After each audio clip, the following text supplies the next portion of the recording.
c'est un enfant qui ne réagit pas au stress de l'hypoglycémie et donc c'est une hypoglycémie qui sera réfractaire. C'est-à-dire il faut mettre, il ne va pas réagir comme un être normal et il va faire aussi une hypocalcémie à la naissance. Donc, la classification du diabète, donc ça, c'était un mot de physiopathe pour comprendre. La classification du diabète, vous avez que elle est classique, hein, le type 1, le type 2, c'est le diabète de type 2, donc le non-insulinodépendant. Les diabètes maudits, par dysfonctionnement génétique des cellules bêta. Le diabète secondaire a une pathologie pancréatique, endocrinopathie, cause iatrogène, et à la fin, on a le diabète gestationnel. Quels sont les critères de diagnostic? Une glycorégulation normale, vous avez une glycémie à jeun inférieure à 1,10 et une glycémie postprandiale inférieure à 1,40 après une charge de glycémie de 75 grammes. Donc, voilà comment on diagnostique en général le diabète. Pour ce qui est du diabète donc, sucré, c'est une glycémie supérieure à 1,26. Pourquoi 1,26? Parce que c'est le seuil de l'apparition des rétinopathies, ou alors une glycémie de 2 grammes, quel que soit le moment dans la journée, ou alors une glycémie supérieure à 2 grammes dans la GPO. Quelles sont les populations à risque? Les populations à risque de diabète et il faudra dépister. Ce sont les antécédents familiaux de diabète, les antécédents personnels, donc une patiente, quand elle vient pour un suivi de grossesse, on va regarder dans ses antécédents personnels, on va chercher la mort in utero, l'avortement, la malformation, le gros enfant et l'hydramnios. Ces femmes-là font partie de la population à risque. Le syndrome vasculo-rénal installé précocement ou l'hypertension, même chronique, hein, l'âge supérieur à 35 ans, et une personne qui a fait des troubles de la glycorégulation, soit sous œstroprogestative, lors d'une corticothérapie, après une chirurgie. Il y a des femmes, quand elles font une chirurgie, après elles se découvrent diabétiques, ou alors un sepsis profond. Pareil, la surcharge pondérale, donc le poids, l'obésité, est un facteur de risque. Les antécédents de diabète chez les apparentés au premier degré, donc la fratrie, les parents, les sœurs, les cousines directes, les antécédents personnels de diabète gestationnel et ou d'enfant macrosome, ça on l'a dit, et la macrosomie supérieure au P97 avec de l'hydramnios. Donc, comment qu'on va conduire notre dépistage? Comment qu'on va faire pour notre dépistage? Donc, les patientes qui arrivent en consultation, vous allez chercher à l'interrogatoire les facteurs de risque qu'on a vus. Ensuite, vous allez faire une glycémie à jeun. Donc, si vous faites une glycémie à jeun, elle est supérieure à 1,26. C'est un diabète. C'est un diabète et très probablement que c'est un diabète de type 2 qui a été méconnu. Donc, c'est une patiente antérieurement diabétique avant la grossesse. Maintenant, si la glycémie est entre 0,92 et 1,25, c'est un diabète gestationnel. Ça veut dire qu'elle a perturbé sa glycémie une fois qu'elle a commencé à être enceinte. Sinon, avant, elle ne l'était pas. Donc, c'est pour ça qu'on a ce seuil de 0,92. Finalement, toute femme qui fait une glycémie supérieure à 0,92 est potentiellement un diabète gestationnel. D'accord? Ensuite, entre 24 et 28 semaines, les patientes à risque ou les patientes qui ont une glycémie du premier trimestre qui est absente ou normale, mais avec des facteurs de risque. Ça veut dire une obésité, un gros enfant, des problèmes comme on les a cités. On fait le test de la GPO, donc celui de l'OMS. Qu'est-ce qu'on fait? On fait, alors, on fait une charge de 75 grammes d'HGPO et on prend un prélèvement à la première heure et un prélèvement à la deuxième heure. Et on va lire les résultats. Le taux normal est de 0,92 à la première heure, à H0, donc à H1, 1,80 et à H2, 1,53. Si ces valeurs sont dépassées, ça fait d'elle un diabète gestationnel. D'accord? Après, si à moins une valeur normale, anormale à 3 heures, au moins une valeur, c'est un diabète gestationnel. Si les 3 taux sont normaux, c'est pas un diabète gestationnel et c'est pas la peine de refaire le test. D'accord? Donc, si vous avez une patiente à risque qui n'a ou une glycémie du premier trimestre qui n'est pas normale, vous êtes en droit de demander une HGPO. C'est là les chiffres de la HGPO, 0,92, 1,80, 1,53. Plus que ça, c'est un diabète gestationnel. Si tout est bon, eh ben c'est bon. Ce n'est pas la peine de refaire tout le temps. Au 3e trimestre, si c'est une patiente à risque et qui n'est pas dépistée, eh ben il faut faire une glycémie à jeun au minimum. Et en fonction des facteurs de risque et en fonction si la patiente est hospitalisée pour autre chose, il n'est pas faux de faire, s'il y a vraiment des facteurs de risque, où il y a un enfant qui est un peu gros, il y a de l'hydramnios, il faut faire ce qu'on appelle le cycle glycémique. Ça veut dire on dépiste avec le cycle glycémique.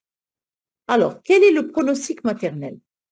Le pronostic maternel, il va dépendre de l'ancienneté de ce diabète et des accidents aigus. Ça veut dire si elle va faire des complications aiguës et si elle avait déjà des complications dégénératives et comment qu'elles vont évoluer. Et tout ça est en rapport avec le diabète, un diabète déséquilibré. Donc, une femme équilibrée, il n'y a pas de problème.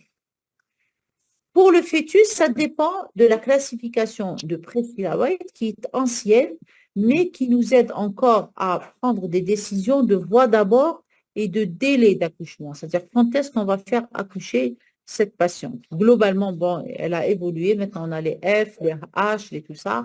Mais c'est classé de A à D. Alors, plus le diabète est apparu tôt, donc un diabète infantile apparu avant l'âge de 10 ans et que la femme a quelque chose comme 30 ans, donc comme le D ici, a apparu avant l'âge de 10 ans. Donc, elle a commencé à être diabétique à 8 ans ou à 9 ans et que maintenant, elle en a 30. Ça veut dire qu'elle va faire une grossesse avec 20 ans de diabète derrière elle. Une rétinopathie, des calcifications et une hypertension antérieure à la grossesse.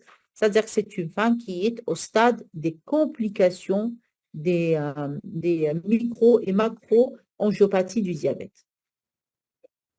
Les limites de cette classification, bon, elle ne tient pas compte de l'état fœtal, hein, de macrosomie, l'équilibre et les conditions qui sont toujours importantes, mais ce sont des éléments de pronostic.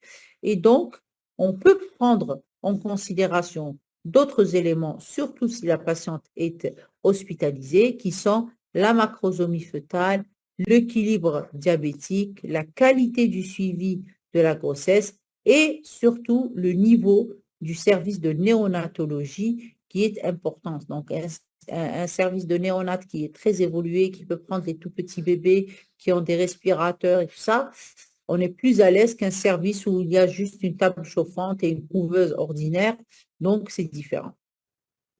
Maintenant, quelle est notre conduite à tenir? Donc, ça, c'était les principes du dépistage, la population à risque, comment qu'on reconnaît et qu'on diagnostique un diabète dès le départ et comment qu'on le dépiste chez la population à risque et comment qu'on va le classer. Maintenant, quelle est notre conduite à tenir? Alors, la consultation de préconception, elle est... Professeur, je vais vous poser la question, Naya. Est-ce que vous voulez jeter un coup d'œil sur les questions que les gens posent? Il n'y en a pas beaucoup. Ou est-ce que vous voulez continuer la conduite à tenir d'abord et reprendre le total? Je vais voir les consultations un peu loin. Comme vous voulez, c'est vous qui décidez. Moi, je préfère terminer pour rester sur un même ordre d'idée. C'est pour ça que je voulais vous en parler et vous mettre à l'aise. D'accord. Donc, il y a des questions sur le chat. Ces questions vont rester à la fin, Inch'Allah. OK. Alors, la consultation préconceptionnelle, c'est une consultation très, très importante. Et c'est pour ça que votre rôle est fondamental, parce qu'en général, on suit les patientes pour autre chose. Les sages-femmes, elles les voient pour le frottis, pour les infections, pour la contraception. Une femme qui est contraceptée et qui compte, il faut lui dire, est-ce que vous comptez faire une grossesse? quand elle va revenir avec une grossesse complètement déséquilibrée. Donc, parfois, on pose la question, quand est-ce que vous comptez faire une grossesse? Si vous comptez la faire, il faut peut-être changer de traitement, il faut que vous soyez plus équilibré, faire un bilan. Donc, il faut expliquer à la patiente, il faut contracepter au départ, il faut qu'on autorise la grossesse que quand on a un équilibre glycidique et on a expliqué pourquoi, parce que l'enfant risque d'être mal formé. Il faut bilanter la patiente. Il faut qu'elle soit bilantée. On ne va pas entamer une grossesse. Elle a 15 ans de diabète, on ne connaît pas sa rétinopathie, on ne sait pas ce qu'il en est, sa fonction rénale. Il faut qu'elle ait un bilan. Et ce bilan sera un bilan de référence pendant la grossesse. Il faut apprendre à la patiente, éduquer une éducation sanitaire. Ça veut dire apprendre à la patiente comment gérer son diabète et son diabète avec la grossesse et la grossesse, le diabète avec l'alimentation et puis les étapes de surveillance. Alors, expliquer au couple. Le couple doit être informé et sensibilité de la nécessité d'obtention de cet équilibre qui soit le plus parfait possible avant la conception pour réduire le risque de malformation. C'est important de sensibiliser le couple dans ce sens où on va lui dire, voilà, madame, si vous comptez faire une grossesse, c'est très bien, c'est une très bonne chose, il faut le faire maintenant, mais voilà comment on va procéder. Et puis, s'il le faut, mettre une contraception le temps que son diabète ne s'équilibre, ça veut dire une microprogestatif et les moyens locaux. Sur le plan gynécologique, il faut faire un examen clinique, traiter les infections génitales basses si elles existent et faire une échographie à la recherche, donc vérifier si la patiente ovule normalement ou s'il y a une pathologie autre qu'il faudra traiter. Sur le plan médical, il faut rechercher les complications du diabète, donc faire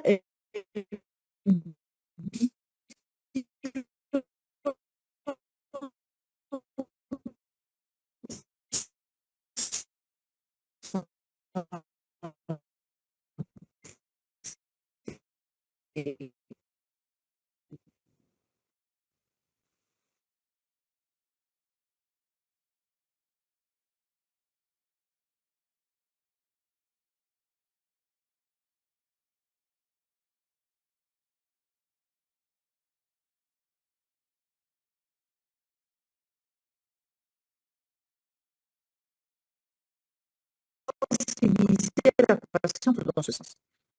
Alors,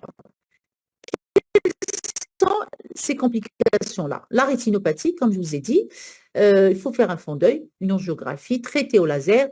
La rétinopathie maintenant floride avec hémorragie rétinienne, celle-là, elle contre-indique la grossesse. Il ne faut pas aussi qu'elle termine avec une cécité. Donc, il faut lui expliquer qu'elle ne peut pas faire de grossesse, ne serait-ce que jusqu'à ce qu'on règle ses problèmes de yeux. L'hypertension, c'est un facteur péjoratif. Il faut regarder quels sont les traitements qu'elle prend.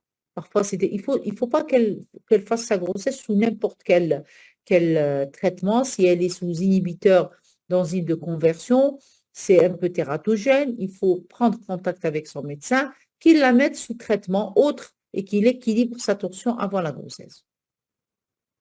Donc, le bilan rénal, comme je vous ai dit, la protéinurie et le bilan rénal sont très importants. Et si on a une créate très importante, une insuffisance rénale au stade terminal, là, ça contre-indique la grossesse.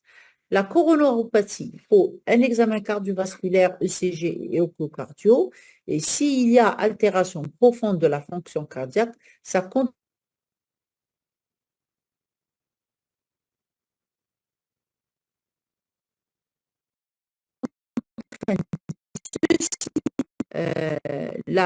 le bilan. Ceci dit, ce bilan-là s'adresse aux patientes antérieurement diabétiques, c'est-à-dire une patiente, ça fait 10 ans, qui est diabétique.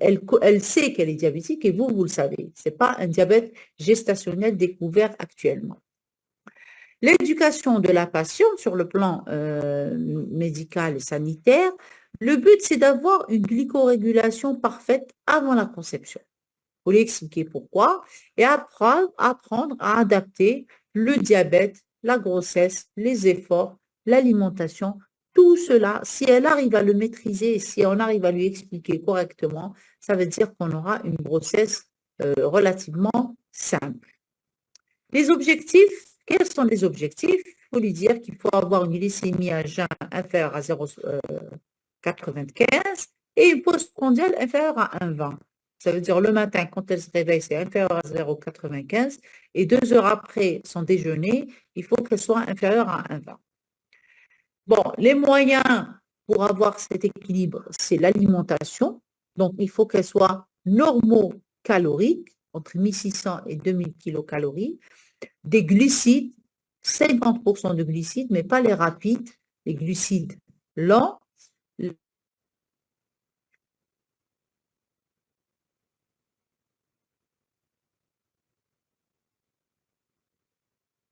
Le 35% de lipides et 15% équilibrés.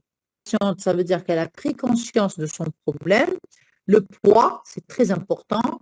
La tension artérielle, il faut qu'elle la surveille. Et là, c'est son cycle glycémique. L'insulinothérapie, c'est le troisième moyen où il faut quand même intégrer dans la surveillance le diabétologue ou l'endocrino pour instaurer une insulinothérapie efficace, soit sur 3 injections, soit sur 4 injections, basées sur les 2 tiers, 1 tiers entre insuline rapide et insuline lente. Donc, pendant la grossesse, si la patiente, donc, elle est équilibrée, elle fait sa grossesse, c'est parfois, quand la patiente nécessite une éducation et son diabète est déséquilibré, il faut hospitaliser la patiente pendant une courte durée pour établir un dossier et mettre toutes les données de référence à l'intérieur, bien sûr, sur le plan clinique, l'interrogatoire avec les antécédents de tous les facteurs de risque que je vous avais dit, les accouchements antérieurs, est-ce qu'elle a eu des gros enfants, il y a eu des fractures, des traumatismes de l'enfant, de l'IMC, des traumatismes de l'accouchement, des déchirures, tout ça, il faut le consigner sur son dossier. L'examen général, je vous ai dit, le poids, la tension, l'état veineux, il y a du bruit, traitement de l'infection génitale basse et du col, et puis après, faire un bilan à la recherche de complications précoces qui sont NECB. Il y a des gens qui discutent, je ne sais pas si vous pouvez couper votre micro. Général, attention. Il y a du bruit. Examen général ou examen gynécologique? Examen général, Alors, NECBU, systématique, par mois, une protéinurie, uricémie et créate et les sérologies. Ces examens-là, s'il vous plaît, est-ce que vous pouvez couper le micro parce que là, c'est très désagréable. Est-ce que vous pouvez discuter entre vous et couper le micro? Je vous coupe le micro. Oui, professeur, je vais couper le micro. Après, je vais vous activer le micro juste pour vous. Il n'y a pas de souci.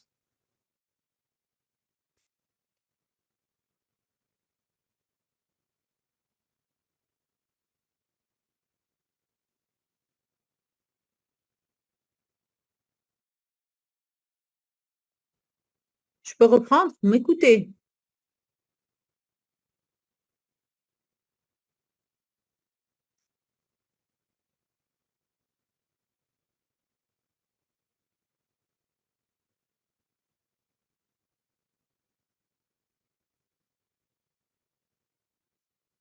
On peut continuer? Oui, on peut continuer. Normalement, c'est bon. Très bien. Donc, toutes ces données-là, que ce soit l'examen clinique, l'examen gynécologique et la biologie, les examens paracliniques et aussi le bilan qui va nous servir d'évaluer l'état des complications diabétiques seront une base de référence. Ça veut dire on va comparer après, est-ce que elle avait dès le départ une urée élevée, est-ce qu'elle avait dès le départ un problème de rétinopathie. Ce sont des éléments de base dans la surveillance de la grossesse. Alors, les échographies, on fera une échographie en début de grossesse, donc pour préciser la grossesse à 12 semaines et diagnostiquer surtout les grossesses multiples. donc qui ne sont pas quand même recommandés chez la femme diabétique. Et puis, dépister les malformations, surtout quand on a des retards précoces. Il y a des malformations qui sont très visibles au premier trimestre, comme l'anencéphalie, les problèmes de paroi abdominale, les laparoschisis, les omphalocèles, la régression caudale, les problèmes neurologiques. Donc, il y a des signes comme ça échographiques dès le départ qui nous disent que c'est un enfant qui est mal formé et que ces malformations, il faut les rechercher. Il y a un groupe de malformations qu'on reconnaît au premier trimestre. Peut-être que vous l'avez fait lors d'une autre formation. Il y en a d'autres qu'on recherche au deuxième trimestre. Et tous les 3 mois, il faut faire un fond d'œil, une formule et un ECG. Donc, comment qu'on va surveiller, qu'est-ce qu'on va traiter pendant la grossesse? La consultation sera bimensuelle. Ça veut dire les femmes diabétiques, on ne les voit pas une fois par mois, on les voit 2 fois par mois. Chaque 15 jours, on la voit pour vérifier la diététique et vérifier comment elle s'injecte son insulinothérapie, qu'est-ce qu'elle mange. Parce qu'il faut lui poser la question, qu'est-ce que vous mangez? Elle va vous dire, je ne mange pas. D'accord, mais le matin, qu'est-ce que tu manges? Je prends un café au lait, je prends un croissant, je prends un jus. À midi, à 10 heures, je prends quelque chose. Et puis, à midi, je mange de la pomme de terre, une banane. Elle ne sait pas manger. Elle ne sait pas manger. On ne lui a jamais expliqué comment qu'elle doit manger. Et c'est normal qu'elle va être déséquilibrée. Donc, c'est très important de vérifier ce qu'elle mange et de lui dire ce qu'elle doit manger. Parce que si on ne lui dit pas ce qu'elle doit manger, elle mangera ce qu'elle voudra parce qu'elle va dire, on ne m'a jamais dit de ne pas manger ça. Et on va garder les mêmes principes de surveillance qu'en préconceptionnel par rapport au volet diabétique. Il faut toujours garder une correspondance avec le diabétologue. Sur le plan obstétrical, qui est notre versant, le poids. Si elle prend du poids de façon brutale, ça veut dire que son diabète est déséquilibré.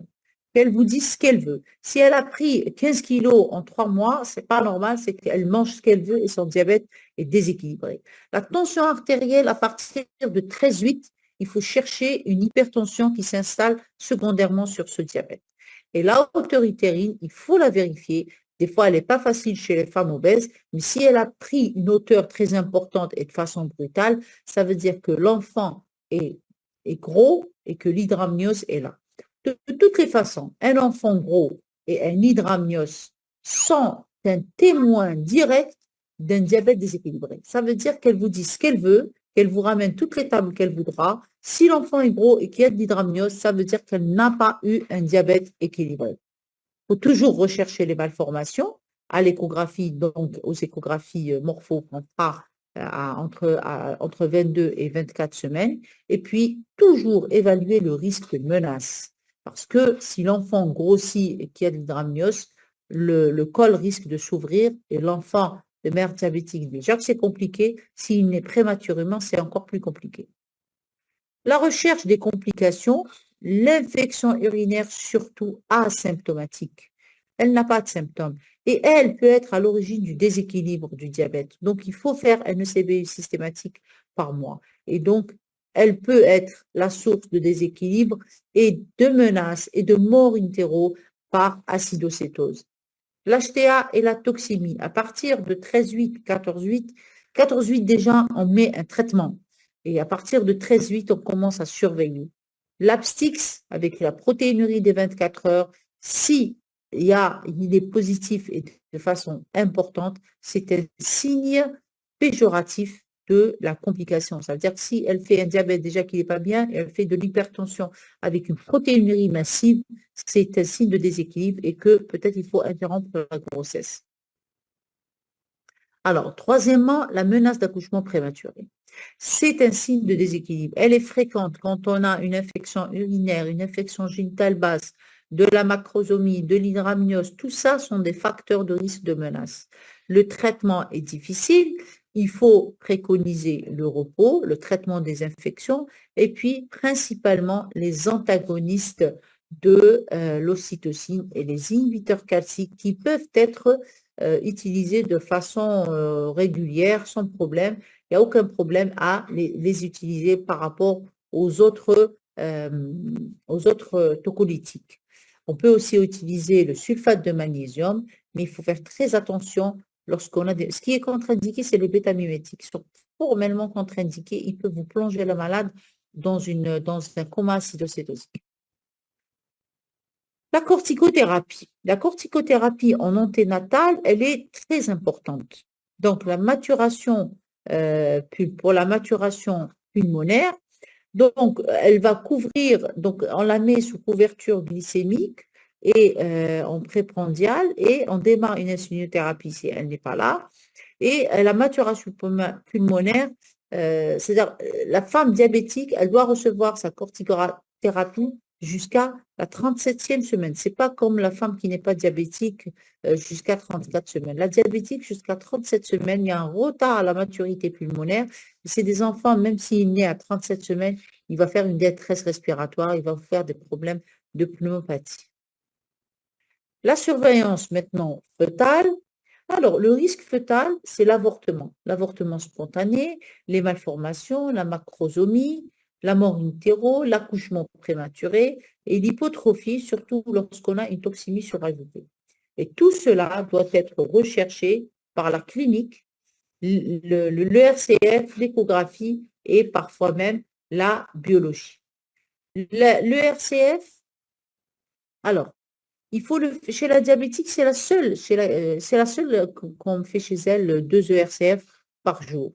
Pourquoi on fait 2 ERCF par jour? Parce que le manque de ce mouvement et l'altération de la réactivité de l'ERCF sont un signe de souffrance chronique, mais aussi qui annonce la mort in utero.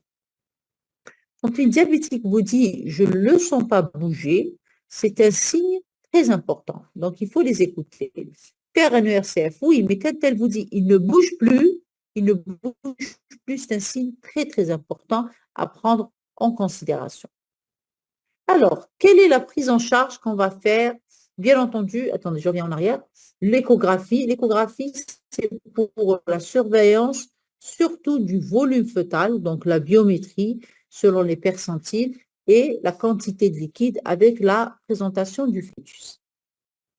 Alors, comment on va faire le suivi jusqu'à la fin de la grossesse en vue de l'accouchement? Jusqu'à 32 semaines, si la glycémie est correcte, on va garder les consultations bimensuelles chez le gynéco et une fois par mois chez le diabéto. Les échographies vont être mensuelles, donc chaque mois, il faut qu'elle fasse une échographie pour voir les prises de poids importantes avec un Doppler à 22 semaines. Les biométries et l'index amniotique, je vous ai dit, il faut le mentionner. Et s'il y a un déséquilibre de cette glycémie, la patiente doit être hospitalisée. On ne suit pas une patiente déséquilibrée à titre externe. Si elle est déséquilibrée, il faut qu'elle soit hospitalisée dans un service de GHR, là où il y a un service de néonat à côté. Mais tant que la grossesse est jeune, ça veut dire au 2e trimestre, on peut proposer qu'elle parte dans un service de diabète. Lorsqu'il n'y a pas de menace, quand il n'y a pas de menace, il n'y a pas de problème gynécologique et que le diabète est déséquilibré, je ne sais pas, à 18 semaines, 22 semaines, elle part dans un service de diabète, il n'y a pas de problème. À partir de la viabilité de l'enfant, à partir de 32 semaines, elle va être hospitalisée dans un service d'obstétrique.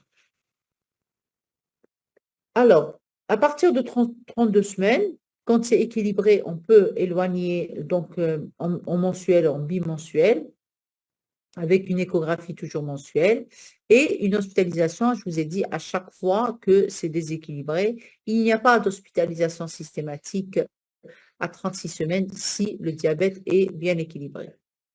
Alors, quelles sont les indications d'hospitalisation? C'est l'apparition d'une complication, donc une menace, un saignement, une HTA, quelque chose qui s'est surajouté sur le diabète, il faut hospitaliser ces patientes.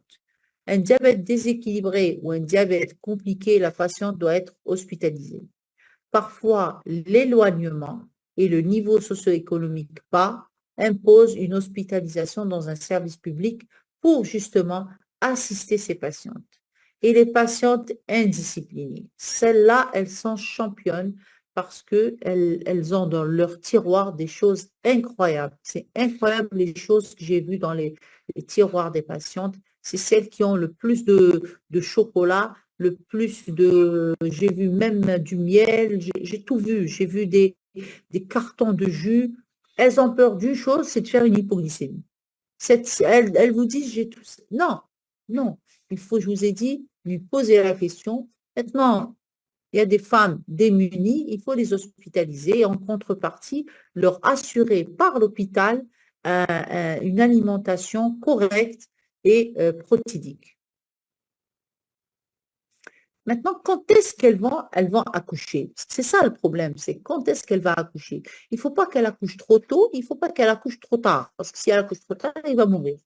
Donc, ça, c'est en fonction du bien-être materno-fœtal. Quand est-ce qu'on accouche prématurément une diabétique? Lorsque on a une souffrance fœtale qui apparaît avec risque de mort utérus. Lorsqu'on juge que si on le laisse, il va mourir, il vaut mieux le retirer de là et lui donner sa chance en néonate.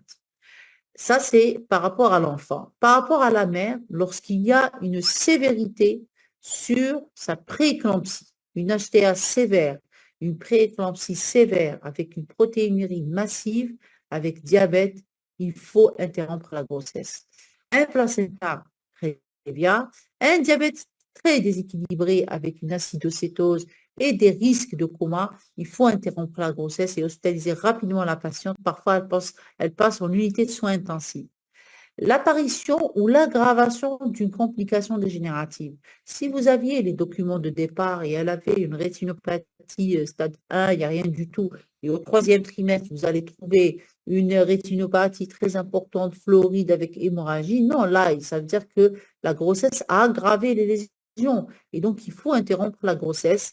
Et la classification Priscilla-White péjorative, comme je vous ai dit, une femme qui est diabétique depuis l'âge de 8 ans et qui en a 35 ans avec une HTA, une rétinopathie et un bilan rénal perturbé, c'est une classe D.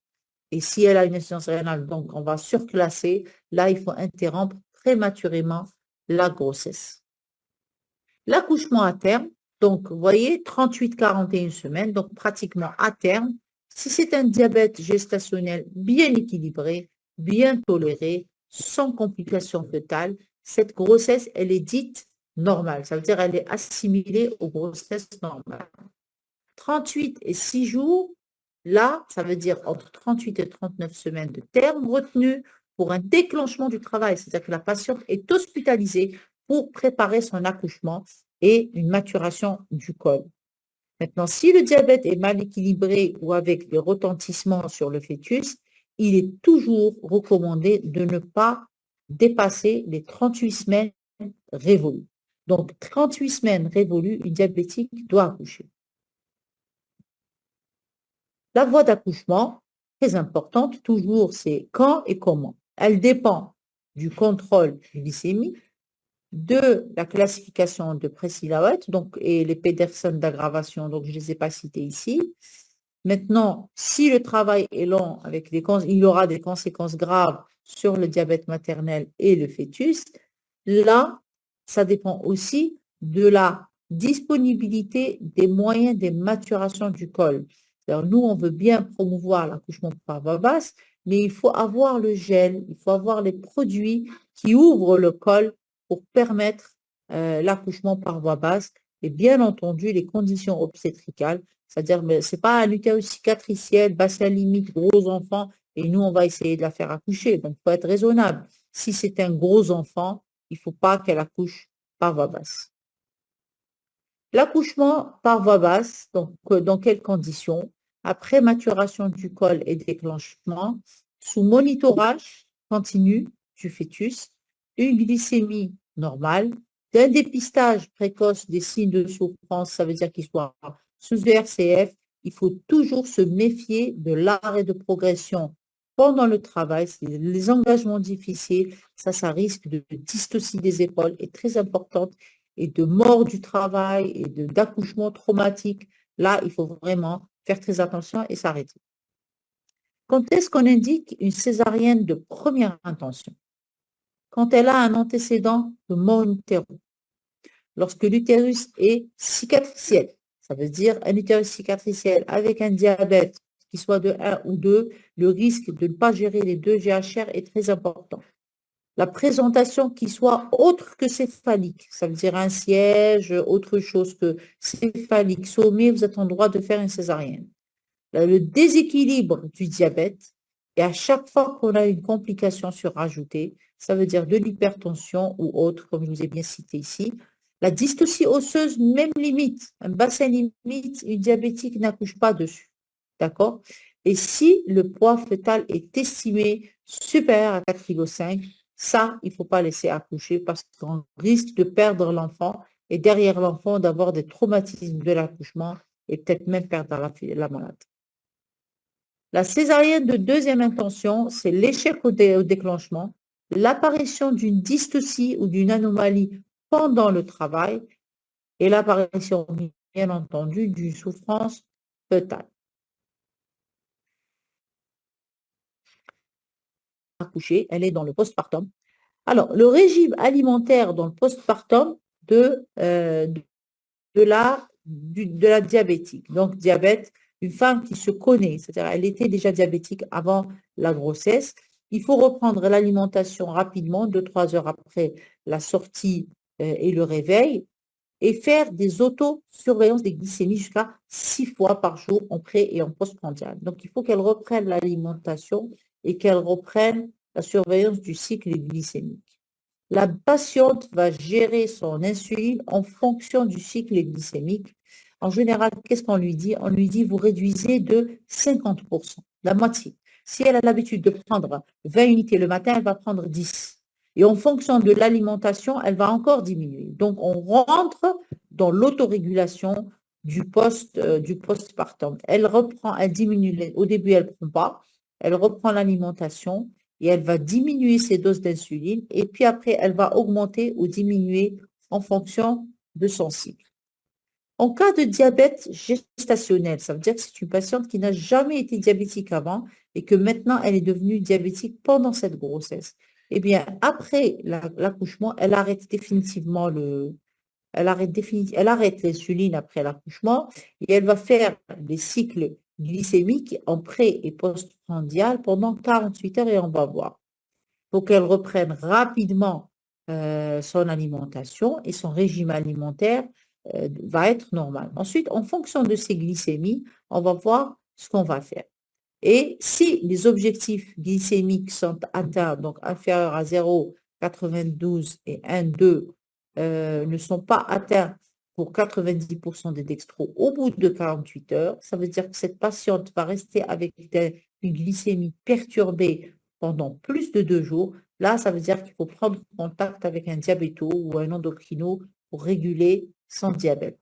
Et la patiente sera automatiquement orientée avec un bilan à 3 mois vers une consultation spécialisée. Le nouveau-né. Le nouveau-né, c'est quand même le produit de cette grossesse. Il faut être très attentif. Un diabète, alors ce nouveau-né va naître soit d'une mère qui a un diabète gestationnel insulinodépendant, soit d'un diabète antérieur à la grossesse, donc elle était diabétique avant et insulinodépendant, soit un diabète gestationnel seulement sous régime, mais avec un enfant dont le poids est soit petit, soit trop gros. Donc, soit cette masse, l'enfant va subir les conséquences du diabète pendant la grossesse. Donc, à la naissance, cet enfant va se présenter avec une anomalie du développement. Soit il sera trop gros, soit il sera trop petit. Il peut se présenter avec une malformation, mais aussi il peut surtout présenter des complications métaboliques, respiratoires et hématologiques. Et les premières heures de vie sont très importantes parce que cet enfant peut décéder. Alors, l'hypoglycémie, je vous ai expliqué au départ, elle est précoce et elle est dangereuse. Et cette hypoglycémie, en général, elle est réfractaire et il ne répond pas. Là, la glycémie est dite hypoglycémie inférieure à 0,4. Elle est grave si elle est inférieure à 0,2 et elle peut être asymptomatique et atypique. Ça veut dire qu'il va faire de l'apnée, de l'hypothermie, de l'hyperexcitabilité, il peut même convulser.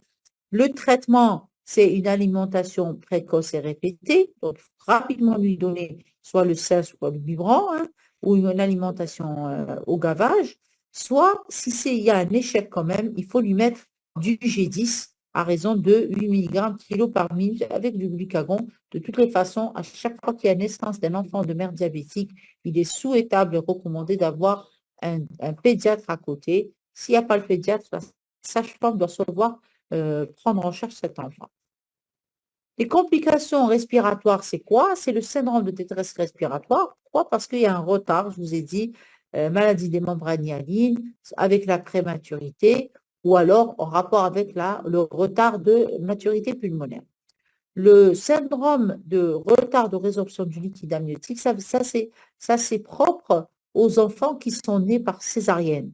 Pourquoi? Parce que l'enfant, quand il naît par voie basse, il y a une espèce d'essorage. Le fait qu'il passe dans le pelvis, ses poumons vont être essorés, c'est-à-dire ils tasseront. Et le liquide sort. Maintenant, l'enfant qui sort par césarienne, il est tiré comme ça vers le haut. Il n'y a pas ce système d'essorage du pelvis et le liquide va rester dans les poumons et ça donne en général des syndromes de détresse précoce qui sont rapidement résolutifs quand il n'y a pas de surinfection. Alors, le pronostic maternel ultérieur. Quand une femme termine son accouchement et elle sort, le risque de récidive du diabète, il est multiplié par 3, voire 8. C'est-à-dire une femme qui fait un diabète gestationnel pendant cette grossesse-là, il ne faut pas la lâcher dans la nature et lui dire « bravo, très bien, tu t'en es bien tiré ». Les prochaines grossesses seront vos objectifs. Si elle décide de faire une grossesse, cette femme, elle va le faire très tôt et très vite. Donc, c'est des femmes à garder en alerte. Et le risque de développer un diabète donc de type 2 est multiplié par 7. Et ce risque de désordre métabolique est d'autant plus important que si les facteurs de risque sont surajoutés comme l'obésité, l'alimentation déséquilibrée, la sédentarité, elle ne bouge pas, elle mange beaucoup, elle fume, même de façon passive. Tout ça, ce sont des facteurs qui vont augmenter le risque de diabète. Donc, il faut une prise en charge ultérieure pour l'information et dépister avec de l'hémoglobine glyquée en postprandial pour programmer les grossesses. Donc, en général, sur 1 à 3 années, et la patiente sera adressée en endocrino en cas d'anomalie. En conclusion, donc la conclusion, elle est ouverte parce qu'on doit conclure ensemble. Le diabète, c'est quelque chose qui est de plus en plus fréquent, qui se voit chez des patientes de plus en plus jeunes. Le morphotype de la population est en train de changer. On mange mal, on mange trop sucré, on ne bouge pas, la sédentarité. Les femmes enceintes avant marchaient, travaillaient, mangeaient. Certaines continuent à le faire. D'autres, dès qu'elle est enceinte, elle tient le fauteuil, donc elle s'alimente de pizza, de jus, de tout ce que vous voulez, la télécommande en main, et donc elles vont prendre du poids et elles risquent de développer le diabète. Elles ne sont pas peut-être conscientes de ce qu'elles font, mais les conséquences chez l'enfant sont fatales. Donc, il est très important de sensibiliser ce genre de patients. Les patientes DID, donc celles qui sont déjà diabétiques dès le départ, celles-là, l'éducation est très importante. Il faut leur dire, madame, vous êtes diabétique depuis 15 ans ou 10 ans, c'est pas grave, hein, on va vous aider et vous suivre avec votre discipline pour passer ces 9 mois de façon facile et correcte. Après, il ne faut pas leur dire, voilà, les diabétiques font leurs enfants en période raccourcie, c'est-à-dire elle ne fait pas un enfant à 20 ans, un autre à 25 et l'autre à... Non, ils font leur projet parental rapidement. Donc la contraception après, elle ne doit pas être longue. Elle fait 1 an et elle refait un autre. C'est-à-dire si elle a envie, je ne sais pas moi, de faire 3 enfants, il vaut mieux les faire avant l'âge de 35 ans. Ou avant l'âge de 30 ans, ça dépend quand est-ce qu'elle est mariée. Pas qu'elle fasse d'espacement de naissance très important, parce que plus le temps passe, plus le diabète va faire des complications et plus sa grossesse sera difficile pour elle et pour son enfant. Donc, le plus important, c'est de dépister ce genre de personnes, de les sensibiliser, de leur expliquer et de les surveiller de près pendant la surveillance de grossesse, dépister les complications qui seront confiées aux hôpitaux pour qu'à la fin, préparer la naissance. Et je vous remercie pour votre attention. Donc, on va voir le chat pour les questions.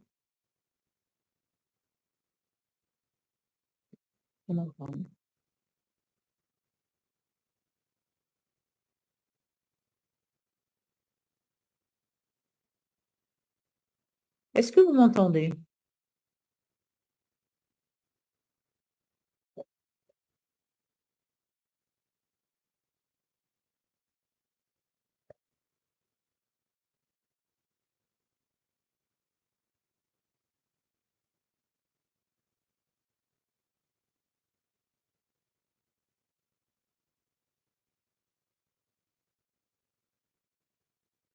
Allô? Est-ce que vous m'entendez?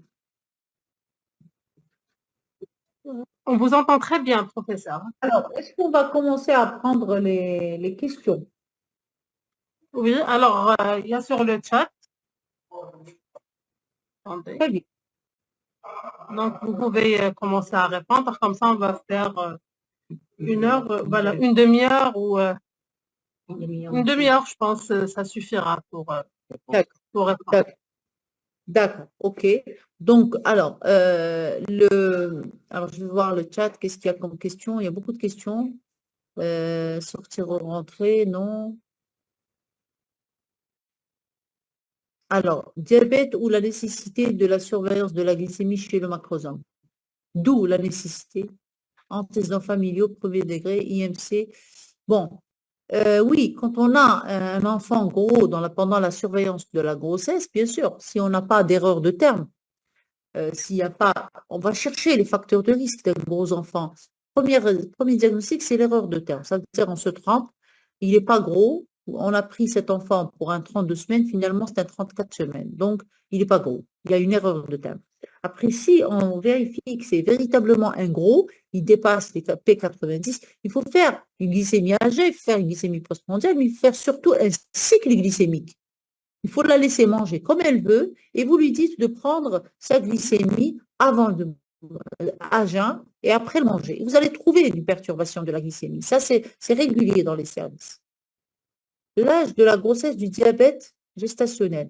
Le diabète gestationnel n'a pas d'âge. On vous a dit qu'on a modifié la définition.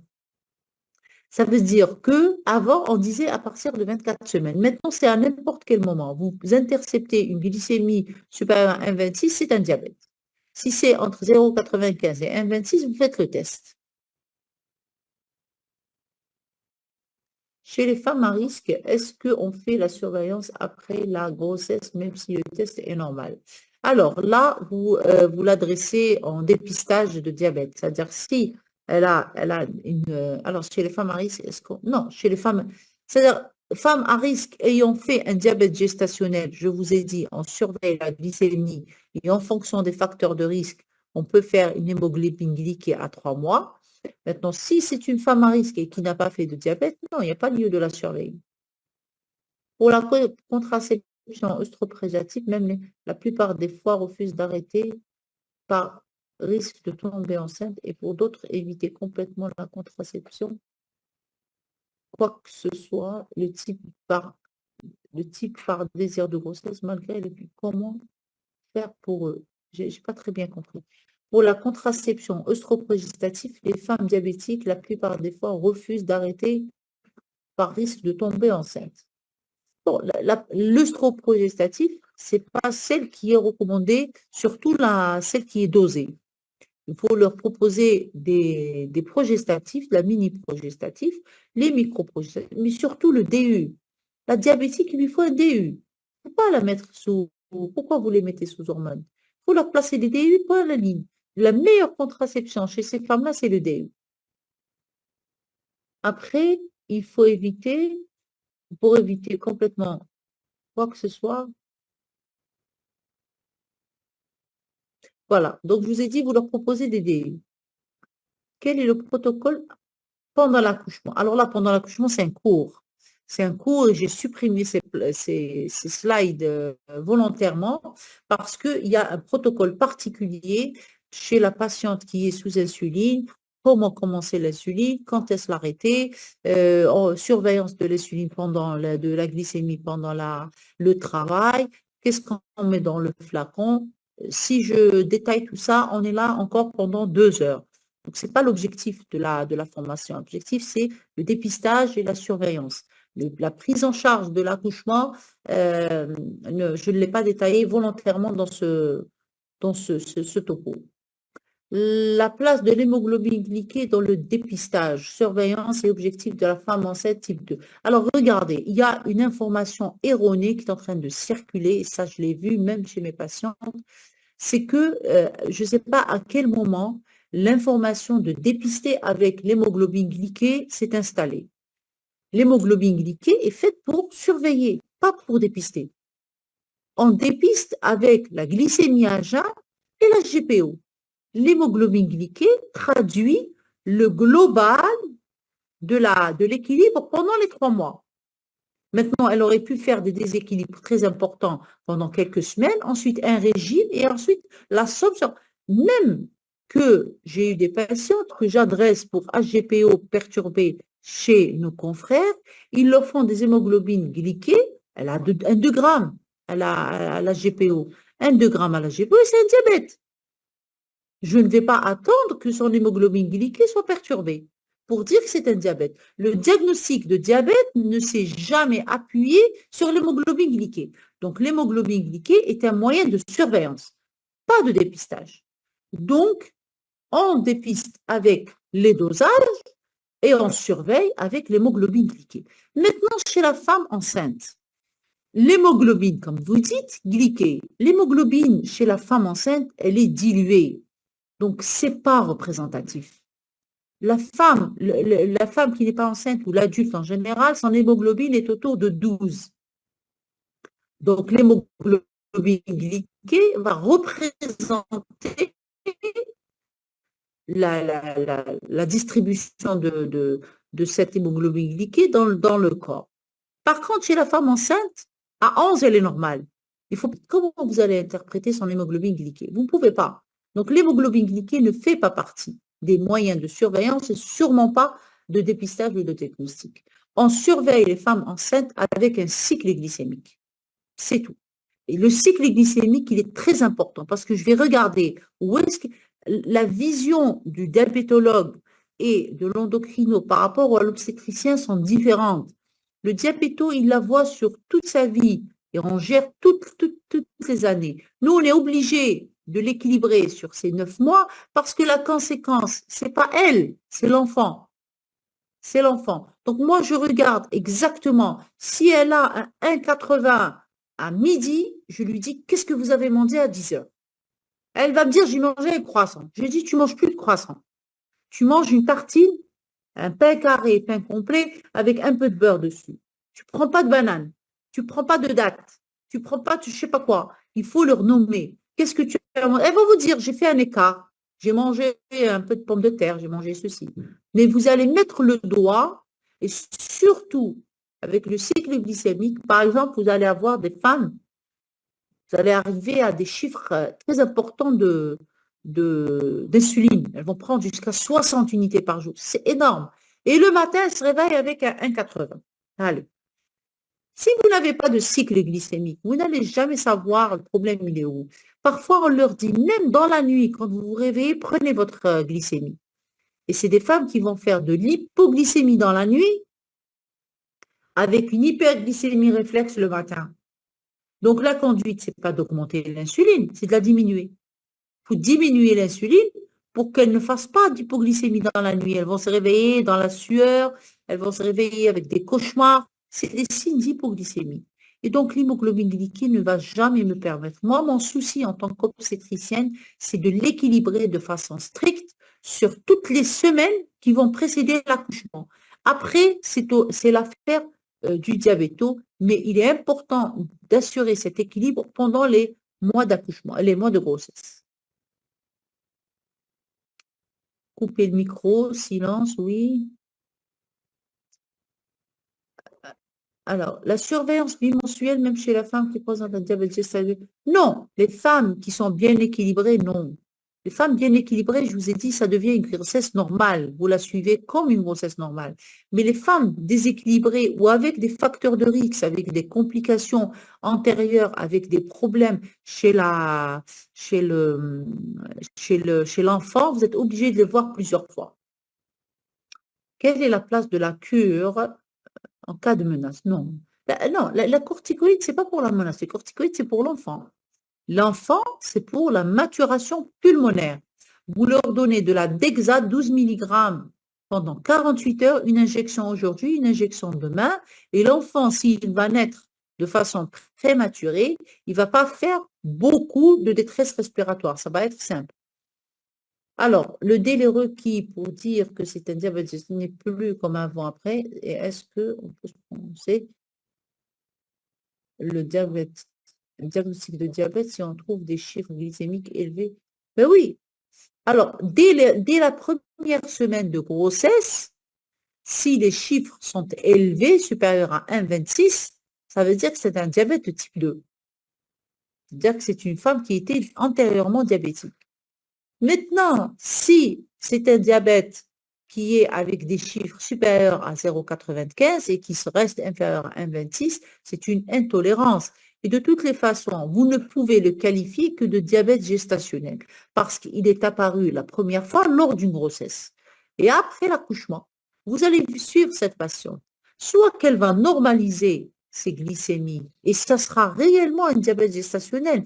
Il est apparu pendant la grossesse, il est parti avec. Soit que, au contraire, elle va rester diabétique et devenir une diabétique chronique comme les autres. Alors, pour les diabétiques en ambulatoire, combien de fois faire le RCF? Le RCF, chez la femme diabétique, je vous ai dit, chez la femme hospitalisée, on le fait même jusqu'à 2 fois par jour. Maintenant, chez la femme qui est bien équilibrée, qui est chez elle, le moyen de surveillance, ce sont les mouvements actifs fœtaux. La femme doit sentir son enfant bouger. Il va sentir de la manière des hiyam al-fabir. Après, il est clair qu'à partir de 36-37 semaines, il va bouger moins parce qu'il n'y aura pas beaucoup de place. Là, on est en droit de demander un ERCF par 48 heures. Ça veut dire 2 fois par semaine.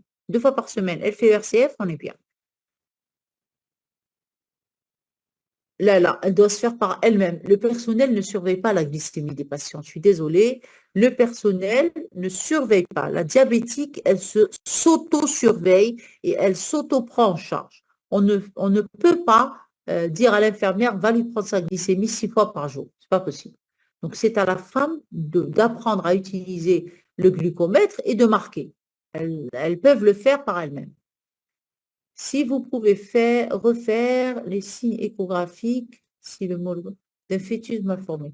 Et on ne peut pas, parce que moi, cette partie-là, je l'ai supprimée du topo. Les malformations fœtales les plus importantes, vous avez le système nerveux central, vous avez les malformations cardiaques, vous avez les malformations squelettiques, et c'est le chapitre est très lourd, c'est-à-dire il y a des malformations qu'on va voir au premier trimestre et qui sont très importantes, et celles-là, des fois, elles sont compatibles avec la vie, des fois, non. Vous avez les anencéphalies, il ne va pas vivre, il n'a pas de boîte crânienne. Il y a des malformations très importantes qui ne sont pas compatibles avec la vie. D'autres, elles sont là et elles sont découvertes au 2e trimestre. Celles-là, elles sont compatibles avec la vie, mais ce sera un enfant qui porte une malformation parfois grave. Alors, quelle est la date d'accouchement pour la femme diabétique sous insuline, trouble thyroïdien sous traitement? Eh bien, c'est comme je vous ai dit, est-ce que c'est un diabète gestationnel bien équilibré? On va aller comme les 38-40. Est-ce il faut déclencher il faut interrompre la grossesse et déclencher, c'est à 38 révolus. Maintenant, si c'est un diabète ancien et compliqué, plus il est ancien, plus il est compliqué, plus elle va accoucher plus tôt. Mais la thyroïde n'a rien à voir là-dedans.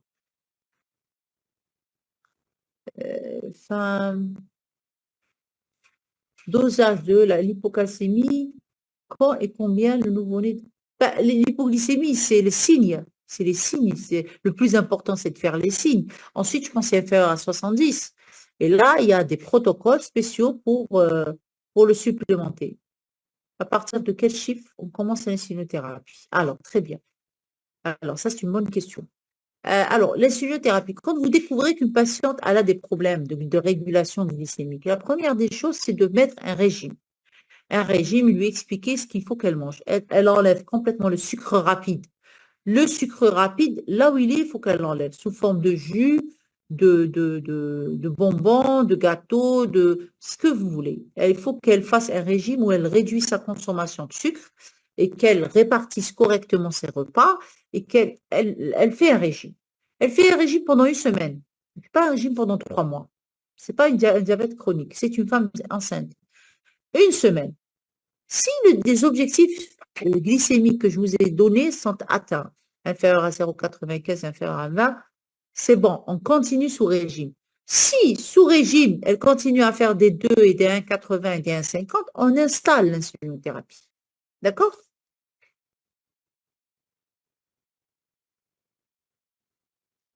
Ben, c'est ce qu'elle vient de dire, la dame de Élysée, pour la conduite. Voilà, on commence par les mesures, c'est tout à fait ça. 1 semaine, 10 jours. Si ça ne marche pas, on commence. Pendant l'accouchement, je ne peux pas vous le donner, c'est un cours. C'est très compliqué. Alors, oui, oui, merci, merci, merci, oui. Est-ce que le SOPK est un facteur de... Alors, la SOPK, c'est un problème métabolique où il y a de l'insulinorésistance. Et c'est des grossesses qui sont à risque d'avortement, à risque de mort utéro. Pourquoi? Parce qu'il y a l'hyperandrogénie et l'insulinorésistance qui font partie de la définition du SOPK. Et c'est clair que si ces patientes sont en plus obèses, il ne faut pas les lâcher dans la nature, il faut dépister chez elles le diabète gestationnel. Alors, est-ce que la surveillance de la glycémie veineuse ou capillaire au niveau du service? Je vous ai dit, au service, c'est elle-même. C'est elle-même. Nous, on fait une glycémie à jeun, mais veineuse. Mais sinon, le plus important, c'est le cycle glycémique qu'elle va elle-même faire. Alors, les apports de soluté glucosée seront limités. Ça veut dire quoi? Le G5, on met un isotonique. On met de l'isotonique? Non, non, on met de l'isotonique. Point à la ligne. Gare centrale, non. Apport soluté, voilà. Merci, merci à vous. Je vous remercie. Pour le diabète méconnu, peut-il provoquer des malformations? Bien sûr. Alors, le diabète méconnu, c'est les plus vicieux. Parce que la patiente, elle ne sait pas qu'elle est diabétique. Et donc, elle mange comme elle veut, elle fait comme elle veut. Il n'y a pas de préparation préconceptionnelle, elle n'est pas équilibrée. Et donc, elle rentre en grossesse avec des 2 grammes et des 2,5 grammes. C'est clair que l'enfant peut avoir des malformations et les malformations peuvent être partout. Je vous ai enlevé les 10 plaques qui concernent les malformations parce qu'elles peuvent être rénales, elles peuvent être au niveau de la face, du cerveau, des mains, des pieds, partout. Donc, les malformations, le glucose est toxique pour l'enfant quand il est en quantité importante.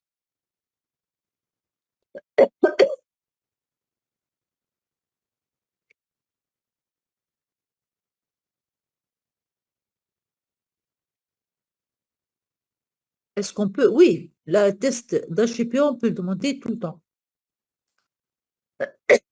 L'IMC chez la femme doit être supérieur à quel chiffre pour dépister le diabète gestationnel? Le surpoids et l'obésité, vous avez les chiffres, hein, c'est les chiffres internationaux.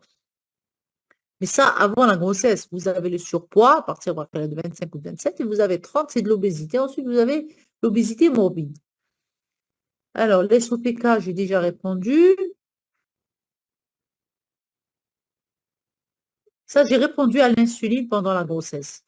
La patiente qui était diabétique, elle était sous insuline ou sous hypoglycémie en haut. Quand elle accouche, elle reprend l'alimentation, on réduit de la moitié. Si elle prenait 60, elle va prendre 30. Et on va faire le cycle glycémique et on va voir comment qu'on va ajuster jusqu'à ce qu'elle sorte de la maternité, elle part vers le diabète. Maintenant, celle qui n'a jamais pris d'insuline avant et que c'est un diabète découvert pendant la grossesse, celle-là, elle arrête définitivement l'insuline et elle va faire son cycle glycémique. Si le cycle glycémique est perturbé, c'est normal qu'il faut l'adresser chez un diabéto. S'il est normal, on va lui dire attention, on va faire un contrôle et on l'adresse chez un diabéto dans 3 mois. Voilà.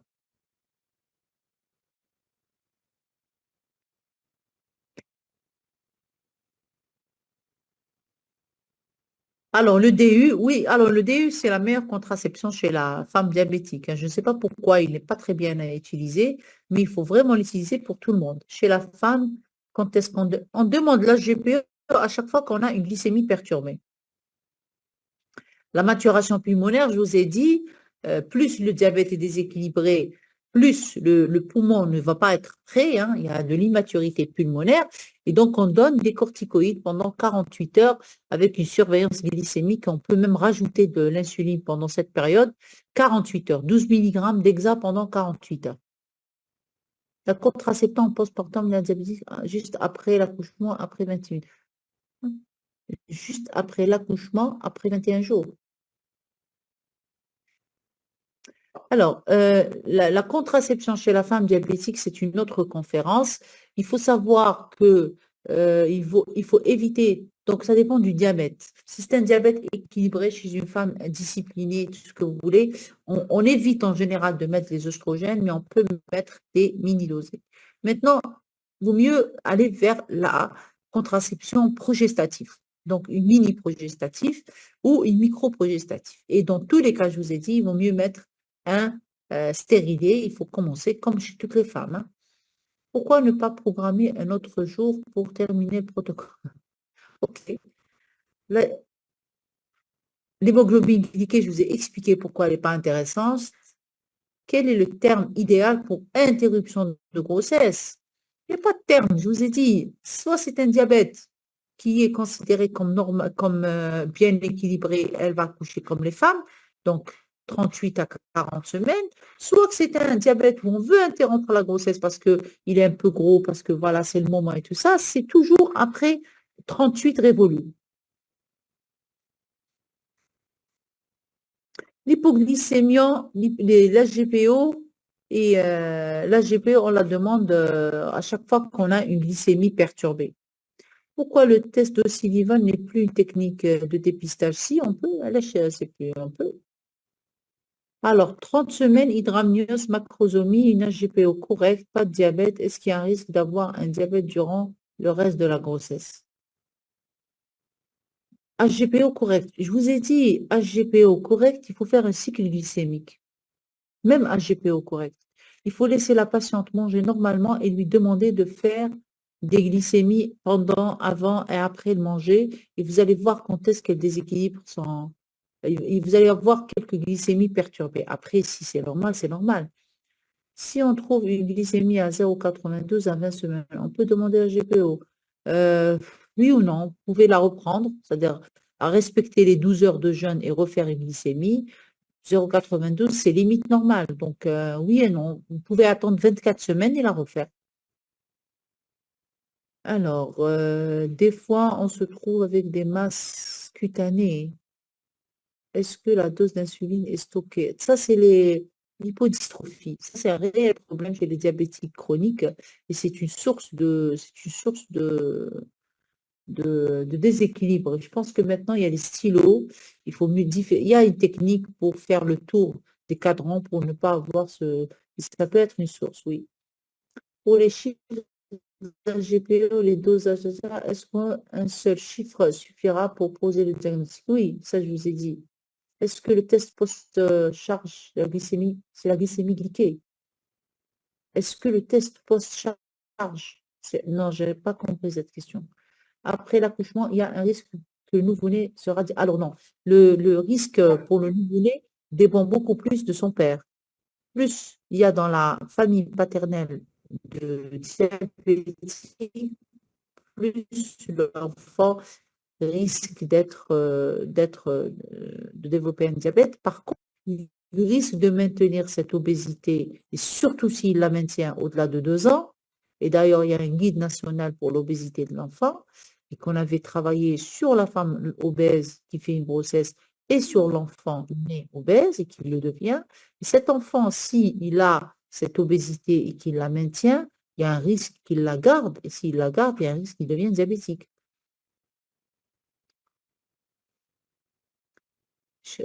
Hors cours, si vous permettez, pour l'échographie obstétricale, est-ce qu'une sage-femme est couverte médico-légalement si elle l'a fait?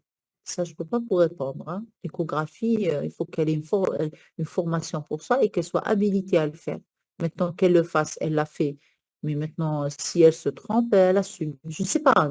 Après, c'est une échographie de dépistage.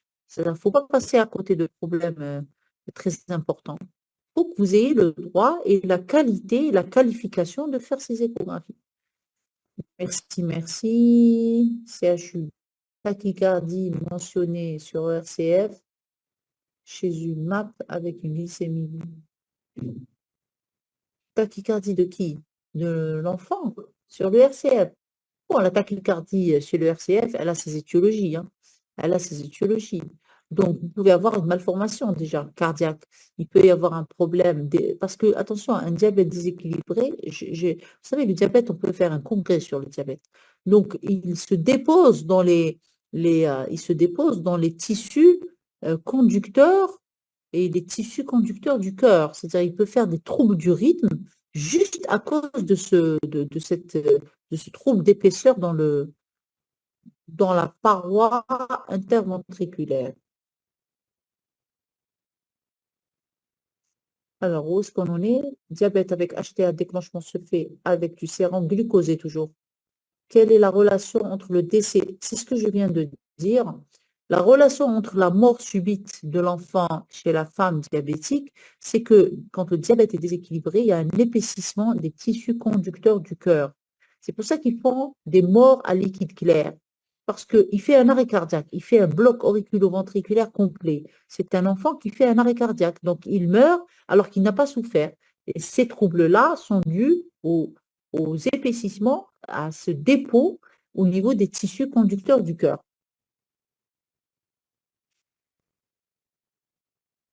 0,92, un vin indique un régime. Ensuite, il faut essayer de mettre de l'insuline en appoint. Est-ce qu'on peut avoir le lien de ce guide national? Il est disponible, hein, vous mettez guide national, Mektoub Al-Arabia en français, il est disponible. C'est un guide pour tout le monde, pas que pour l'enfant, pour la femme enceinte, pour l'adulte, pour tout le monde. Quelle conduite à tenir devant les infections à répétition chez les femmes gestantes? Gestantes normales ou gestantes diabétiques? Alors, il faut toujours faire un prélèvement. Quand ça résiste, il faut faire un prélèvement et traiter les facteurs de risque. Et mettre des probiotiques, ça veut dire ensemencer des bactéries, ça profite pour ça. Voilà, je pense qu'on a fini quand même les 50 questions qui étaient là.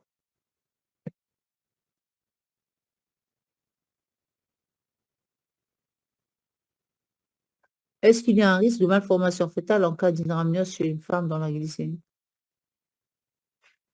Oui. Si j'arrête pas de vous dire, la GPO, c'est un moment. La malformation, il y a des malformations qu'on ne verra jamais. Il y a des malformations qui sont bien cachées. Donc, il ne faut pas rester focalisé sur ça. Je vous ai dit, une femme qui est diabétique ou qui a des facteurs de risque ou qui est déséquilibrée, qui fait un enfant gros, qu'elle ne vienne pas me dire que je n'ai pas été déséquilibrée. C'est pas normal. Elle a de l'hydramnios, de glycémie normale, HGPO normale. D'où est-ce qu'il est devenu gros? Quand on a compris la physiopathe et qu'on a compris que l'enfant a fait de l'hyperinsulinisme, c'est lui-même qui avait beaucoup d'insuline. Et d'où est-ce qu'il a eu beaucoup d'insuline? C'est qu'à un moment donné, la maman lui a donné beaucoup de glucose. Donc, il fait de l'hyperinsulinisme et beaucoup trop, cette charge d'insuline dans le corps de l'enfant va faire qu'il va grossir. Donc, s'il est gros, c'est qu'il a reçu trop de glucose. Voilà. Sauf s'il a des parents maintenant géants, ben, il est à l'image de ses parents. Mais chez une femme qui n'a pas d'antécédents de gros enfants, non, si elle est diabétique, elle a été déséquilibrée. Hein, il faut pas se voiler la face. Professeur, c'est Gougam.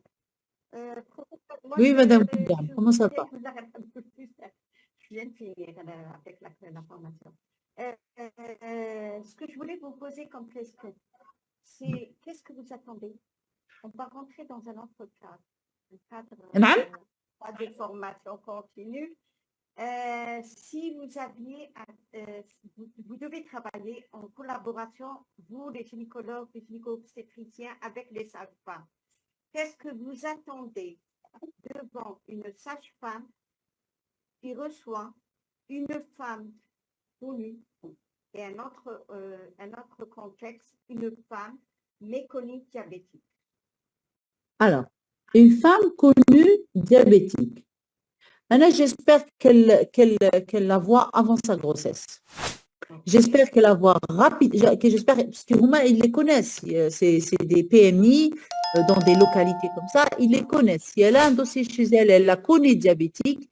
J'espère qu'elle va l'intercepter avant la grossesse pour la sensibiliser. Qu'il vaut mieux qu'elle soit équilibrée avant la grossesse pour qu'elle ne fasse pas de problème de malformation et autre chose. Maintenant, si elle l'intercepte. Le médecin chez lequel consulte la patiente, quand elle veut,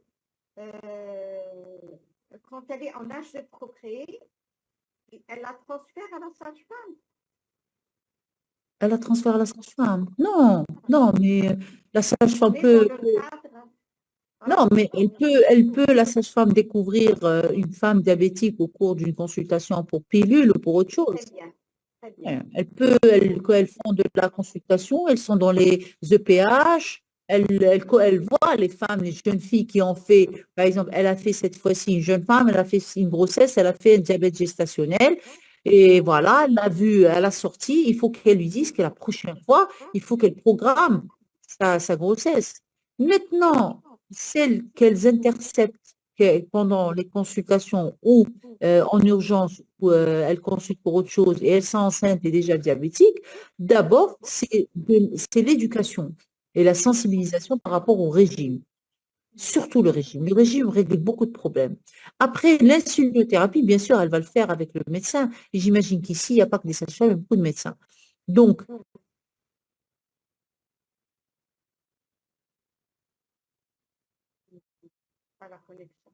le plus important, c'est de ne pas tolérer. Elle mange un demi-pain par jour, c'est pas normal, c'est pas sérieux. Parce que non, chaque glycémie élevée peut être fatale pour l'enfant.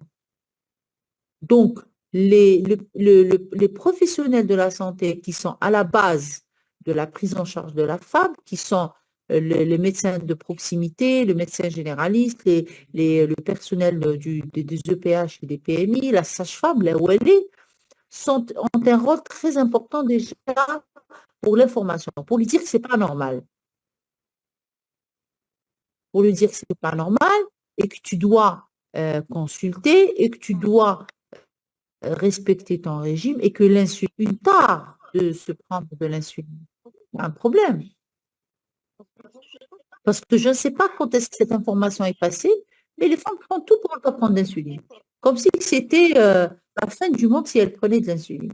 Peut-être parce que certaines d'entre elles, Donc, les cliniciennes, peut-être certaines d'entre elles développent une intolérance ou des effets secondaires, donc ils le transmettent de bouche à parole, de bouche à oreille à d'autres femmes. Je ne sais pas, elles ont peur de ressembler à la grand-mère dans la maison, de prendre de l'insuline. C'est des idées reçues. Genre, si elles... Pour convaincre, quels sont Bien sûr. Les mots-clés qu'elle pourrait utiliser pour convaincre. Bien sûr, l'insuline, c'est le seul moyen qui vous permet de protéger, d'abord de vous protéger vous-même, de protéger la patiente des déséquilibres graves de la glycémie et de permettre la naissance d'un enfant sain. Parce que plus vous prenez de glucose, c'est un poison pour l'enfant. C'est un poison. C'est un poison pour l'enfant. C'est pas normal qu'une mère continue à manger des croissants et prendre du jus alors que son enfant est en train de subir. Et nous, parfois, quand on a des femmes vraiment indisciplinées, hein, je lui dis, madame, vous quittez le service. Je ne peux pas assister à votre suicide et celui de votre enfant. Mais allez, vous êtes libre et majeur et vacciné, vous ne voulez pas de régime, vous rentrez chez vous. Vous rentrez chez vous, vous mangez comme vous voulez. D'ailleurs, vous pouvez vous arrêter en route et prendre une boîte pleine de pâtisseries, vous mangez comme vous voulez. Mais vous ne faites pas ça devant nous. Et les femmes prennent conscience de la gravité, parce que toute une équipe est autour d'elles. Toute une équipe, on cherche, on ouvre, on fait des descentes, on ouvre les placards, on ouvre les tiroirs pour voir ce qu'elle cache. Et la râle, ouais, moi j'ai faim, elle vous dit j'ai faim. Donc, c'est notre rôle de lui expliquer qu'il faut qu'elle mange et qu'elle mange beaucoup de protéines pour ne pas avoir faim. Et c'est qu'une période. De toutes les façons, à la fin, elle aura un beau bébé et ce bébé n'ira pas en couveuse, il n'aura pas à être piqué, il ne sera pas infecté, il ne va pas faire de détresse. Et il faut vraiment se donner le temps de sensibiliser ces femmes et de leur expliquer que même si tu oublies ta glycémie, le diabète ne t'oubliera pas. Même si tu l'oublies, même si tu fais semblant de ne pas voir le 1,60 g, lui, il est là. Donc, même si on l'oublie, lui, il ne nous oublie pas.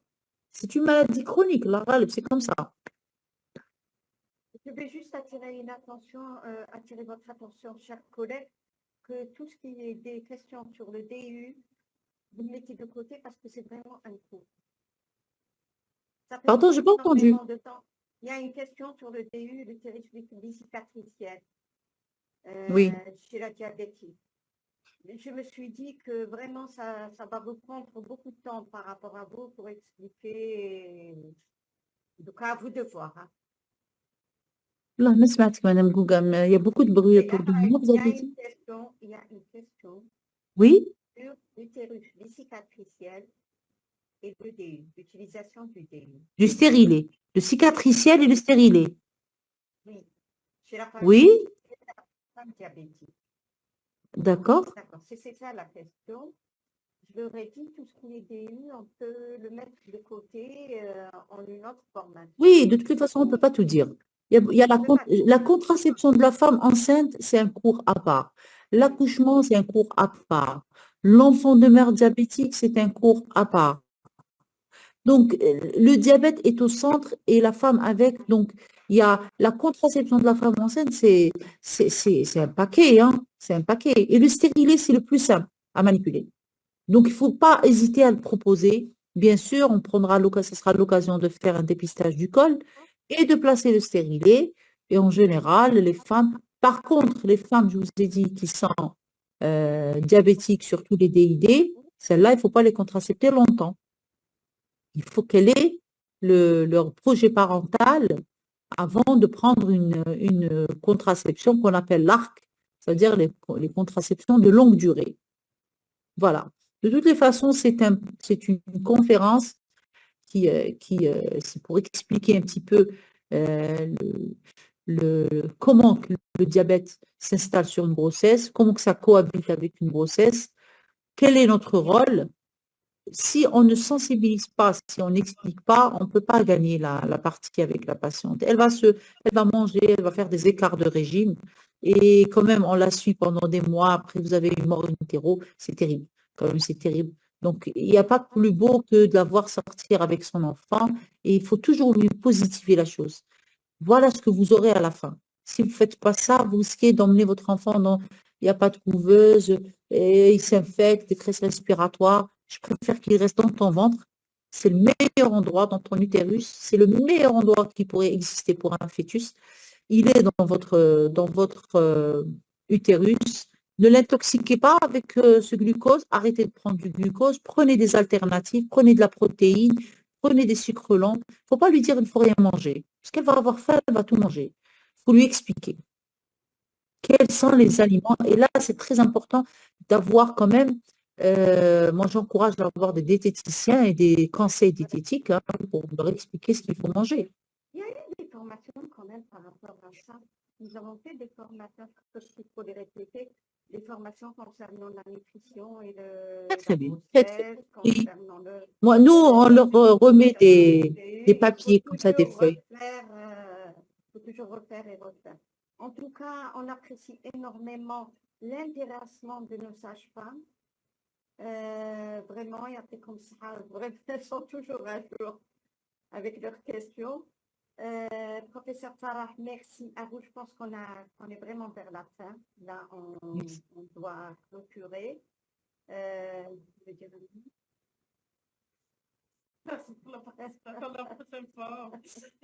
donc, il y aura toujours de cette formation découle d'autres formations. Là, je vois qu'ils veulent le dépistage du cancer du col et du cancer du sein. Le cancer du sein, le cancer du col, ça a déjà été fait, mais on peut les refaire.